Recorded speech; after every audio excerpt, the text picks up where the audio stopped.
Saudara-saudari yang terkasih, berjumpa kembali dalam Renungan Harian FX TV, edisi Sabtu 5 Desember 2020. Sebelum kita merenungkan Injil hari ini, marilah kita bersama-sama masuk dalam doa. Dalam nama Bapa dan Putra dan Roh Kudus, amin.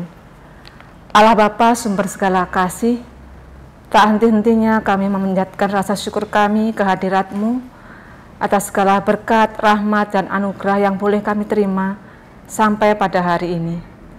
Kami bersyukur terutama atas rahmat panggilan kami, rahmat berutusan kami di dunia ini.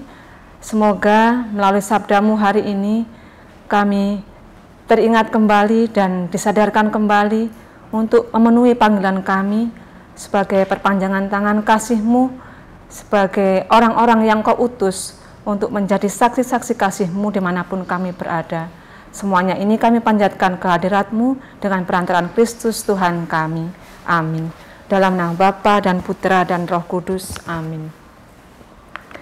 Saudara-saudari yang terkasih dalam Yesus Kristus, hari ini kita akan merenungkan bersama Injil Matius bab 9 ayat 35 sampai dengan bab 10 ayat 1, dilanjutkan ayat 6 sampai dengan 8.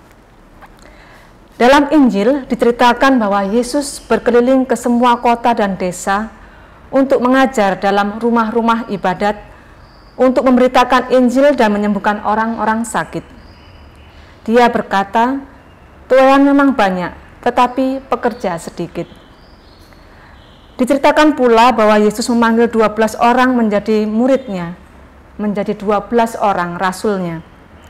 Mereka pun diberi kuasa untuk menyembuhkan orang-orang sakit, serta mengusir setan-setan, dan diutus untuk mewartakan Injil, yakni mewartakan kerajaan Allah, bahkan ke tempat domba-domba yang hilang dari umat Israel.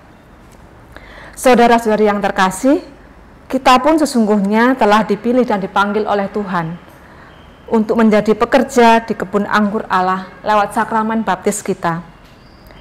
Kita dipanggil untuk menjadi utusan-utusan Tuhan, yang berarti bahwa saat menerima baptisan, kita telah menyatakan kesanggupan kita untuk melaksanakan perutusan yang diberikan oleh Tuhan.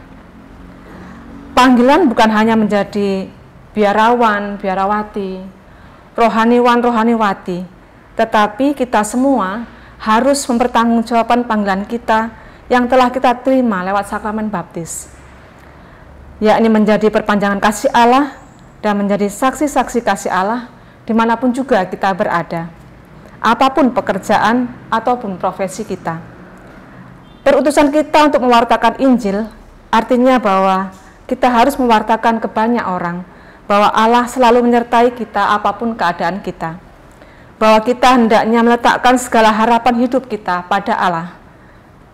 Kalau para rasul pada zaman itu menyembuhkan orang-orang sakit, mungkin saat ini kita diutus untuk menyembuhkan orang-orang yang ada di sekitar kita.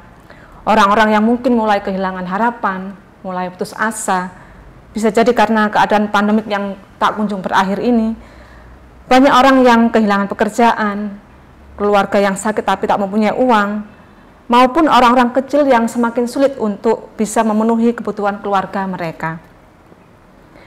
Maka saudara-saudara yang terkasih, marilah di masa Advent ini kita mengambil waktu sejenak untuk melihat ke dalam diri kita masing-masing, berusaha melihat apa yang sudah aku lakukan sebagai orang yang telah menerima baptisan dari Allah, orang-orang yang telah dipilih dan dipanggil oleh Bapa menjadi putra-putrinya.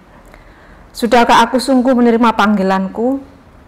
Kalau iya, apakah aku sudah melaksanakan perutusanku dari Allah?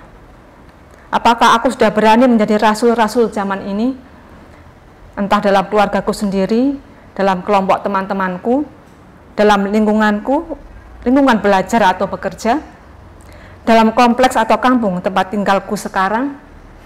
Marilah saudara-saudari kita bersama-sama berjuang untuk mentaati, untuk menerima panggilan dan perutusan kita dari Allah, agar kita semakin hari mampu menjadi berkat bagi sesama kita dimanapun kita berada. Tuhan memberkati kita.